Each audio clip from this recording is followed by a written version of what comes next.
আমার ২০ বছরের চাকর রামু সবসময় আমার আশেপাশে ঘুরে বেড়াত।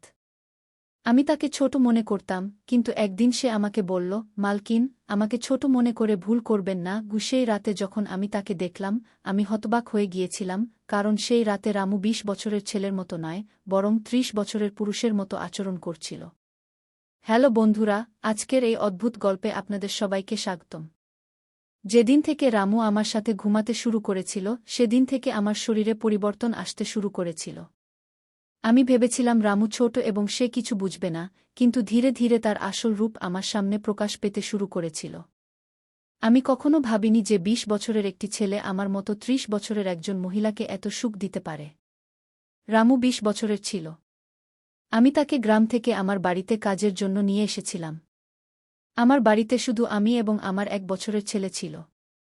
যখন আমি কাজে যেতাম, রামু আমার বাচ্চার দেখাশোনা করত এবং সে আমার বাড়িতেই থাকত। আমি বিয়ে ছাড়াই মা হয়ে গিয়েছিলাম। আমার প্রেমিক আমাকে বিয়ের মিথ্যা আশা দিয়ে প্রেমের খেলা খেলেছিল। যখন আমি গর্ভবতী হলাম, আমি তার বাড়িতে গেলাম এবং দেখলাম যে তার বিয়ে হচ্ছে। সে আমার সাথে প্রেমের নাটক করেছিল এবং অন্য একটি মেয়েকে বিয়ে করেছিল। আমার পেটে বেডে ওঠা শিশুটিকে মেরে ফেলার ইচ্ছা আমার হয়নি, এবং যখন আমি গর্ভপাত করানোর কথা ভেবেছিলাম, তখন সময় পার হয়ে গিয়েছিল। আমি ৫ মাসের গর্ভবতী হয়ে গিয়েছিলাম। আমার বাবা-মা আমাকে এবং আমার বাচ্চাকে গ্রহণ করতে অস্বীকার করেছিলেন। তখন আমি একা থাকতে শুরু করলাম। কয়েক মাস আগে আমি আমার দাদার ১০০তম জন্মদিনের জন্য গ্রামে গিয়েছিলাম। আমার দাদা আমাকে জন্মদিনের আমন্ত্রণ পাঠিয়েছিলেন এবং তাই আমি গ্রামে গিয়েছিলাম। আমার ছেলেকে সেখানে শুধু আমার দাদাই স্নেহে কোলে নিয়েছিলেন। আরব তার সাথে খেলছিল। তখন অফিস থেকে আমার ফোন এল এবং আমি কিছুক্ষণের জন্য ফোনে কথা বলতে বাইরে চলে গেলাম। যখন আমি ফিরে এলাম, আমার আরব দাদার কাছে নয়, বরং বাড়ির একটি চাকরের কাছে ছিল। আমি দেখলাম যে আরব সেই চাকরের সাথে ভালোভাবে খেলছে। আমি আমার বাচ্চাটিকে সেই চাকরের কাছ থেকে নিলাম এবং সেখান থেকে যেতে শুরু করলাম, তখনই সেই চাকর আমাকে থামাল। সে বলল, মালকিন, আমার কিছু সাহায্য দরকার। আমার টাকার প্রয়োজন নেই, কাজের প্রয়োজন। সে নিজের পরিচয় দিয়ে বলল, আমি রামু, আমি এই বাড়িতে গরুমহিষের গোয়াল পরিষ্কারের কাজ করতাম, কিন্তু এখন বড় সাহেব গরুমহিষ বিক্রি করার কথা বলছেন। যদি আপনার কোনো কাজ থাকে, দয়া করে আমাকে দিন। আমার কাজের খুব প্রয়োজন। আমার বাবা-মাও মজুরি করেন। আমার কাজের খুব প্রয়োজন। তখন আমি বললাম, আমার বাচ্চার দেখাশোনার কাজ আছে, কিন্তু এর জন্য তোমাকে শহরে যেতে হবে। এই কাজের জন্য আমি তোমাকে ০০০ টাকা মাসিক দেব। রামু আমার সাথে শহরে আসার জন্য রাজি হয়ে গেল। আরব তার সাথে ভালোভাবে থাকত এবং এটি দেখে আমি রামুকে আমার বাড়িতে নিয়ে আসার সিদ্ধান্ত নিলাম। রামু আমার বাড়িতেই থাকতে শুরু করল। সে বলল যে প্রতি ৪ মাস পর যখন কিছু টাকা জমা হবে, তখন সে তার গ্রামে যাবে। রামু সারাদিন আমার বাচ্চার ভালোভাবে দেখাশোনা করত এবং বাড়ির কাজেও আমাকে সাহায্য করত। রামু বাড়ি আসার ১ মাস হয়ে গিয়েছিল এবং এই ১ মাসে সে আমার হৃদয় জয় করে নিয়েছিল। তার দেখাশোনায় আমার ছেলের স্বাস্থ্য উন্নত হয়েছিল। যে আরব আমাকে বিরক্ত করত, এখন সে রামুর হাত থেকে ভালোভাবে খাবার খেত। আমি রামুকে একটি আলাদা ঘর দিয়েছিলাম। একদিন রাতে আরব খুব কাঁদতে শুরু করল, কোনোভাবেই সে শান্ত হচ্ছিল না। বাচ্চার কান্নার শব্দ শুনে রামু আমার ঘরে এল এবং সে আরবকে আমার কাছ থেকে নিয়ে নিল। রামুর কাছে যেতেই আরব শান্ত হয়ে গেল। রাত অনেক হয়ে গিয়েছিল, আরব রামুকে ছাড়ছিল না, তাই আমি রামুকে আমার ঘরেই ঘুমাতে বললাম। সকালে যখন আমি উঠলাম, আরব রামুর সাথে জড়িয়ে ঘুমাচ্ছিল। সেই রাতের পর থেকে রামু আরবের জন্য আমার ঘরে ঘুমাতে শুরু করল। রামু আসার পর সবকিছু ভালোভাবে চলছিল। রামুর কাজে খুশি হয়ে ছুটির দিনে আমি তাকে মলে নিয়ে গেলাম। সেখানে আমি তার জন্য ভালো কাপড় কিনলাম এবং সেলুনে গিয়ে তার নতুন হেয়ারস্টাইল করালাম। রামু দেখতে ভালো ছিল, কিন্তু সে খুব সাধারণভাবে থাকত।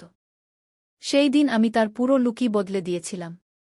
তাকে নতুন স্টাইলে দেখে আমি নিজেই বিশ্বাস করতে পারছিলাম না যে গতকাল পর্যন্ত যে সাধারণ চাকর ছিল, সে এত হ্যান্ডসাম এবং স্মার্ট দেখতে পারে, এটা আমি কল্পনাও করিনি। মল থেকে আমরা বাড়ি ফিরে এলাম, আরব আসার পরেই ঘুমিয়ে পড়ল। আমি তাকে ঘরের বিছানায় শুইয়ে দিলাম এবং পানি পান করতে বাইরে যাচ্ছিলাম, তখনই রামু আমার জন্য পানি নিয়ে এল। পানি পান করে আমি গ্লাস রাখলাম এবং রামু তখন থেকেই আমাকে একদৃষ্টে তাকিয়েছিল। আমি গ্লাস রাখতেই সে আমাকে জড়িয়ে ধরল। অনেক বছর পর কোনো পুরুষ আমাকে জড়িয়ে ধরেছিল। আমি তাকে নিজের থেকে দূরে সরিয়ে দিলাম। তখন রামু বলল, মালকিন, আপনার কারণেই আজ প্রথমবার আমি নিজেকে ভালোবাসতে শিখেছি। জীবন খুব সুন্দর, শুধু এটিকে বাঁচতে জানতে হবে। আজ আপনি আমার কায়াকল্প করে আমাকে খুব বড় উপকার করেছেন। আমি সত্যিই খুব ভালো দেখাচ্ছি। রামুর মুখে খুশি দেখে আমিও খুশি হলাম। পরের দিন থেকে সে খুব পরিষ্কার ও সাজগোজ করে থাকতে শুরু করল। সে ২০ বছরের ছিল, কিন্তু গ্রামের ছেলে হওয়ায় তার গড়ন ভালো ছিল। সে বাড়িতেও প্রতিদিন ব্যায়াম করত। তার উচ্চতাও ঠিকঠাক ছিল। আমি তাকে তার পড়াশোনা সম্পর্কে জিজ্ঞাসা করেছিলাম, কিন্তু সে বলল যে এখন তার পড়াশোনায় মন উঠে গেছে। প্রতিদিন সকালে অফিসে যাওয়ার আগে আমি আমার বাচ্চাকে আদর করে অফিসের জন্য বের হতাম। আজ যখন আমি অফিসে যাওয়ার আগে আরবকে চুমু খেতে গেলাম, তখন সে রামুর কোলে ছিল। হঠাৎ আরব তার ঘাট ঘুরাল এবং আমার ঠোঁট রামুর গালে লেগে গেল। আমি খুব লজ্জা বোধ করলাম। আমি তাকে ক্ষমা চাইলাম এবং অফিসে চলে গেলাম। সন্ধ্যায় যখন বাড়ি ফিরলাম, তখনও আমি রামুর চোখে চোখ রাখতে পারছিলাম না। রামু আরবকে খাওয়িয়ে ঘুম পাড়িয়ে দিয়েছিল। তারপর আমরা দুজনে একসাথে খাবার খেলাম। খাবার শেষ করে আমি আমার রুমে গেলাম। সেখানে আমি আমার ওষুধ নিচ্ছিলাম। আমার মাইগ্রেনের সমস্যা ছিল, সেটিরই ওষুধ নিচ্ছিলাম। ওষুধ নেওয়ার পরও আমার মাথা খুব ব্যথা করছিল। আমি আমার রুমে মাথা ধরে বসেছিলাম। কিছুক্ষণ পরে রামু রুমে এল। আমাকে এই অবস্থায় দেখে সে জিজ্ঞাসা করল, কি হয়েছে? যখন সে জানতে পারল যে আমার মাথা ব্যথা করছে, তখন সে আমার মাথার মালিশ শুরু করল। রামুর মালিশে আমি আরাম পাচ্ছিলাম। ধীরে ধীরে আমার গভীর ঘুম আসতে লাগল। সেই রাতে আমি খুব ভালো ঘুমিয়েছিলাম। পরের দিন আমাদের অফিসে ট্রেডিশনাল ডে এর ফাংশন ছিল এবং এর জন্য আমি গুজরাটি লুক বেছে নিলাম। আমি ঘাঘরা পরেছিলাম, কিন্তু স্কার্টের নট বাঁধতে আমার সমস্যা হচ্ছিল। তখন আমি রামুকে রুমে ডাকলাম এবং তাকে নট বাঁধতে বললাম। নট বাঁধার সময় তার হাত আমার খোলা পিঠে স্পর্শ করছিল। আমি তাকে ছোট ভেবেছিলাম, তাই তাকে এই কাজ করতে বলেছিলাম। আমার কাছে অন্য কোনো বিকল্প ছিল না। প্রস্তুত হয়ে যখন আমি যেতে লাগলাম, তখন রামু আমাকে থামাল এবং ভিতর থেকে কাজল নিয়ে এল। সে আমার কানের পিছনে কাজল লাগাল এবং বলল, মালকিন, এখন আপনার উপর কারও নজর লাগবে না। আপনি খুব সুন্দর দেখাচ্ছেন। কি তার কথা শুনে আমি হেসে দিলাম এবং চলে গেলাম। সেই দিন সন্ধ্যায় যখন আমি বাড়ি ফিরলাম, তখন আমার সাথে আমার একটি বন্ধু এবং তার প্রেমিকও এসেছিল। রামু আজ খুব ভালো খাবার বানিয়েছিল। আমার বন্ধু প্রিয়া ৪-৫ দিন আমার বাড়িতে থাকার কথা ছিল। পরের ৩ দিন তার প্রেমিকও আমার বাড়িতে ছিল। পরের দিন রাতে রামু খাবার বানাল এবং প্রিয়া ও তার প্রেমিককে খেতে ডাকল, কিন্তু তারা দুজন রুমেই ড্রিঙ্ক করছিল। প্রিয়া তো অনেক বেশি পান করে ফেলেছিল। সে খাবার না খেয়েই ঘুমিয়ে পড়ল। তার প্রেমিক রোহান আমাদের সাথে খাবার খেতে বসল। সে বলল, প্রাচী, তুমি প্রিয়ার চেয়েও বেশি সুন্দর। কি রোহানের কথা বলার সাথে সাথেই রামু তাকে রাগের দিকে তাকিয়ে থাকল। খাবার শেষ করে রোহান তার রুমে চলে গেল। সে যাওয়ার সাথে সাথেই রামু আমাকে বলতে লাগল, মালকিন, আপনার এই বন্ধুরা কেমন? আমার সেই লোকের কথা একেবারেই ভালো লাগেনি। কি তখন আমি রামুকে বললাম, আমি তোমাকে পরিবারের সদস্যের মতো মনে করি। এর মানে এই নয় যে তুমি আমার মেহমানদের কিছু বলবে। তোমার কাজ হলো আসা মেহমানদের সেবা করা। তাই তুমি শুধু সেটাই কর, বাকি আমাকে কিছু শেখানোর দরকার নেই। কি রামুকে ডেকে আমি আমার রুমে চলে গেলাম। আমি তাকে ডেকেছিলাম, তবুও সে আমার জন্য পানি নিয়ে এল। তখন আমি আমার ওষুধ নিলাম এবং পানি পান করে ঘুমিয়ে পড়লাম। আজ রামু আমার রুমে ঘুমাতে আসেনি, এমনটা আমার মনে হচ্ছিল। কিন্তু সকালে যখন আমার চোখ খুলল, তখন আমি তাকে আমার পাশে পেলাম।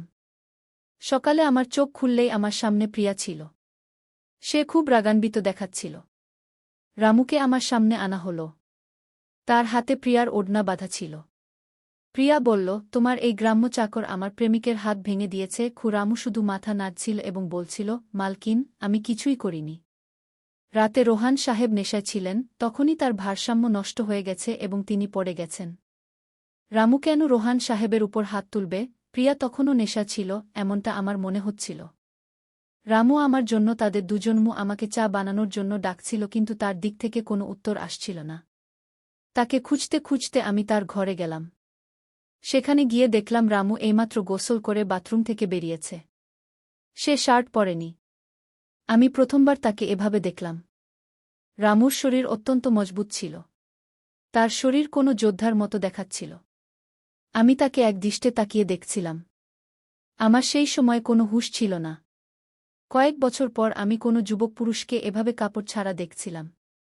আমি তাকে একদৃষ্টে তাকিয়ে দেখছিলাম, তখনই রামু আমাকে ডাক দিল। সে আমার সামনে শার্ট পরে দাঁড়িয়েছিল। তবুও আমি আমার শুদ্ধ বুদ্ধি হারিয়ে তাকে দেখছিলাম। সে আমার চোখের সামনে আঙুল ফটকারি দিল, তখন আমি হুঁশে এলাম এবং তাকে বললাম, আমার জন্য চা বানিয়ে দাও। আজ বাড়িতে থাকায় নিজের স্কিন কেয়ার করার কথা ভেবেছিলাম, তাই দুপুরের সময় আমার ঘরে আমার পার্লার চালাচ্ছিলাম। সেই সময় আমি শর্টস এবং গাউন পরেছিলাম এবং আমি আমার পায়ের ওয়াক্সিং করছিলাম। ওয়াক্সিং করার সময় ভুলে আমি আমার পায়ে একটু বেশি গরম ওয়াক্স লাগিয়ে ফেললাম, যার ফলে জ্বালা হলো এবং আমার মুখ থেকে তীব্র আওয়াজ বেরিয়ে গেল। আমার আওয়াজ শুনে রামু দৌড়ে আমার ঘরে এল।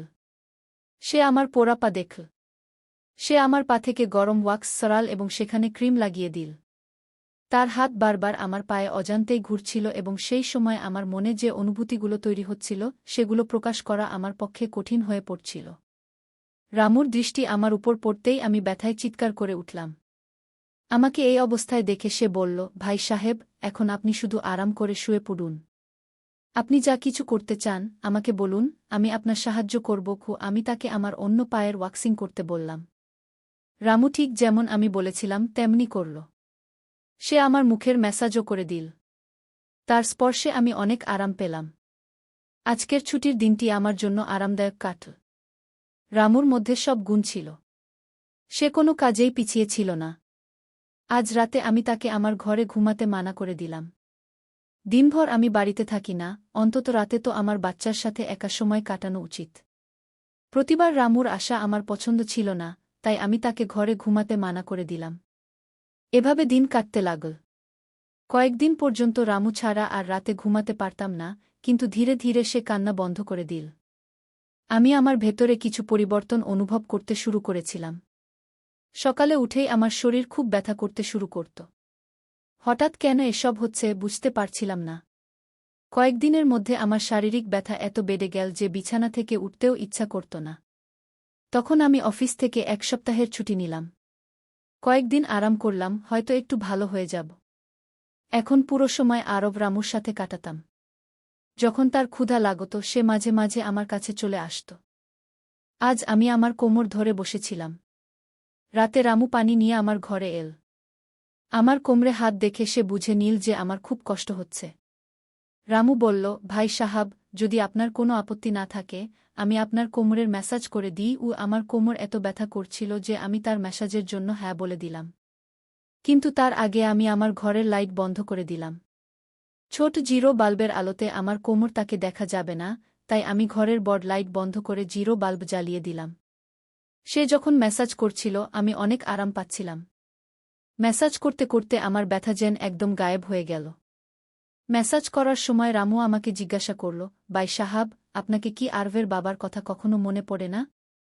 আপনি এত সুন্দর এবং যুবক হয়েও এখনো একা কেন? তার প্রশ্নের আমার কাছে কোনো সঠিক উত্তর ছিল না। আমি তাকে বললাম, সম্ভবত তোমার প্রশ্নের উত্তর আমার কাছে নেই। সেই প্রশ্নে সেখানেই বিরতি পড়ে গেল। রামুর মেসাজে আমি ভালো ঘুমিয়ে গেলাম। পরের 2 দিন পর সেই তারিখ এল যখন আমি আমার প্রেমীর সাথে দেখা করেছিলাম। শেষ পর্যন্ত সেই দিন এসেই গেল। সেই দিন আমি দিনভর নিজেকে কোনো না কোনো কাজে ব্যস্ত রাখার চেষ্টা করলাম, কিন্তু রাতের অন্ধকারে আমার প্রেমীর খুব মনে পড়ছিল। আজ সে আমার সাথে ছিল না, কিন্তু সে আমার বাচ্চার বাবা ছিল। আরবকে দেখে আমার প্রতিদিন তার মনে পড়ত এবং আজ আমি আমার অনুভূতিগুলো লুকিয়ে রাখতে পারলাম না। আমি আমার ঘরে জোরে জোরে কাঁদতে শুরু করলাম। আরব পাশে ঘুমাচ্ছিল, এটাও আমার খেয়াল ছিল না। আমি আজ আমার ওষুধও খাইনি। রামু পানি নিয়ে আমার ঘরে এল। আমাকে কাঁদতে দেখে সে আমাকে পানি পান করাল। যখন আমি শান্ত হলাম তখন সে আমাকে ওষুধ দিল। আমার কান্নার আওয়াজে আরব একটু নড়তে শুরু করল। সে যেন না জেগে ওঠে, তাই রামু আমাকে তার ঘরে নিয়ে গেল। সেখানে গিয়ে আমি তাকে জড়িয়ে ধরে বললাম, এমন মনে হচ্ছিল আমি মনে করেছিলাম যে আমি আমার জ্ঞান হারিয়ে ফেলেছি। আমার কান্নার কারণ শুনে রামুও শান্ত হয়ে গিয়েছিল। সে আমার চোখের জল মুছে দিচ্ছিল। কাঁদতে কাঁদতে আমি তার কাঁধ ধরে ফেললাম। ধীরে ধীরে আমি তাকে আরও কাছে টেনে নিলাম। আমি তাকে বললাম, রামু, আজ রাত আমি তোমার সাথে কাটাতে চাই। তখন রামু বলল, ভাই সাহেব, আমি এখনো ছোট, আমার কিছুই বুঝবে না। তার কথা শুনে আমি তাকে আরও কাছে টেনে নিলাম। সেই রাতে আমি তার ঘরে ছিলাম, কিন্তু সকালে যখন আমি উঠলাম সে আমার পাশে ছিল না। তার শার্ট সেখানে পড়েছিল। যখন আমি বাইরে গেলাম তখন দেখলাম রামু আমার বাচ্চাকে দুধ ও বিস্কুট খাওয়াচ্ছে। আমি আরবের কথা ভুলে গিয়েছিলাম, কিন্তু রামু ভুলে যায়নি। সে আমাদের দুজন মাছেলেকে খুশি করে দিয়েছিল। রাতের ক্লান্তির পর আমি সকালে দেরি করে উঠেছিলাম। সারাদিন রামু আমার দিকে তাকায়নি। আজ প্রিয়া আমাকে দেখতে বাড়িতে এসেছিল। সে রামুর দিকে তাকায়নি। রামু তাকে পানি দিল এবং ঘর থেকে বেরিয়ে গেল। কিছুক্ষণ কথা বলার পর প্রিয়া চলে যেতে লাগল। যাওয়ার সময় সে আমাকে বলল, যত তাড়াতাড়ি সম্ভব তোমার চাকরকে এখান থেকে সরিয়ে দাও। সে যতটা নিরীহ দেখায় ততটা নয় কি তার কথায় আমি বিশেষ মনোযোগ দিলাম না। প্রতিদিনের মতো রাতে খাবার খাওয়ার পর রামু আমার ঘরে পানি নিয়ে এল এবং আরবকেও ঘুম পাড়িয়ে দিল। আরব আজ বাইরে হোলের দোলনায় ঘুমাচ্ছিল। রামু তার দেখাশোনা করছিল। আমি আমার ঘরের লাইট বন্ধ করে ঘুমিয়ে পড়লাম। কিছুক্ষণ পর আমি আরবের কান্নার শব্দ শুনতে পেলাম। তার কান্নায় আমার ঘুম ভেঙে গেল। আমি উঠতে যাচ্ছিলাম, তখনই তার কান্না থেমে গেল। কিছুক্ষণ পর আমি আমার ঘরের দরজা খোলার শব্দ শুনতে পেলাম। আমি চুপচাপ সব দেখছিলাম। রামু আমার ঘরে এসেছিল। সে আমার কাছে এসে দেখার চেষ্টা করছিল যে আমি ঘুমাচ্ছি কিনা, এবং তারপর সে আমার মোবাইল তুলে নিল। তার এই খোঁজাখুঁজি দেখে আমি দ্রুত ঘরের লাইট চালু করে দিলাম। আমাকে জেগে থাকতে দেখে সে হতভম্ব হয়ে গেল। আমি তার হাত থেকে আমার মোবাইল ছিনিয়ে নিলাম। আমি তাকে বললাম, রামু, এটা কি হচ্ছে? তুমি এ সময় এখানে কি করছ? সে কিছু না বলে চলে যেতে লাগল, কিন্তু আমি তাকে এত সহজে ছেড়ে দিতে চাইলাম না। আমি তাকে সেই ভিডিওটি দেখালাম যেখানে সে প্রিয়ার বয়ফ্রেন্ডের উপর হাত তুলছিল। সেই দিন রোহানের মোবাইলের ক্যামেরা ভুলে চালু ছিল এবং তাদের মারামারি রেকর্ড হয়ে গিয়েছিল। সকালে যখন প্রিয়া আমাকে দেখতে এসেছিল তখন সে আমাকে সেই ভিডিওটি দেখিয়েছিল এবং তখন থেকে আমি রামুকে নজরে রাখছিলাম। রামু, তুমি মিথ্যা কেন বললে? তুমি রোহানের উপর হাত কেন তুললে? তখন সে বলল যে কেউ তোমার উপর খারাপ নজর দেবে, তার সাথে আমি এটাই করব, মালকিন। সেই রাতে যখন রোহান নেশা ছিল সে তোমার ঘরে এসেছিল। সে তোমার সাথে কিছু খারাপ করার চেষ্টা করছিল, আর তাই আমি তার উপর হাত তুলেছিলাম। রামুর কথা শুনে আমি বললাম, ঠিক আছে, আমি তোমার কথা মানি। কিন্তু তুমি আমাকে ঘুমের ওষুধ কেন দিচ্ছিলে? আজ আমি তোমাকে আমার পানিতে ওষুধ মিশাতে দেখেছি। তোমার নজর আমার উপর ছিল, আর তুমি যা চেয়েছিলে আমি তা তোমাকে দিয়েছি। এখন তোমার হিসাব করে গ্রামে চলে যাও। আমার কথা শুনে রামু বলল, মালকিন, আপনি যা ভাবছেন তা কিছুই হয়নি। গত রাতে আমি আপনার সাথে কিছুই খারাপ করিনি। আমি আপনার পানিতে ঘুমের ওষুধ দিয়েছিলাম, যাতে আপনি আমার কাছে আসামাত্র ঘুমিয়ে পড়েন, আর আমার আপনার সাথে কিছুই খারাপ করার ছিল না। কিছুদিন আগে আমি আপনাকে রাতে ফোনে কথা বলতে দেখেছিলাম। আমি আপনার কথা শুনেছিলাম। আপনি আবার সেই প্রেমিকের সাথে দেখা করার প্রস্তুতি নিচ্ছিলেন। আপনার দেখা আপনার নিজের বাড়িতেই ঠিক হয়েছিল। আমি এসব জানতাম। আপনি তার সাথে না দেখার জন্য আমি আপনাকে রাতে ঘুমের ওষুধ দিচ্ছিলাম। সেই লোক এখনও আপনাকে ঠকাচ্ছে। সে আপনাকে মিথ্যা বলছে।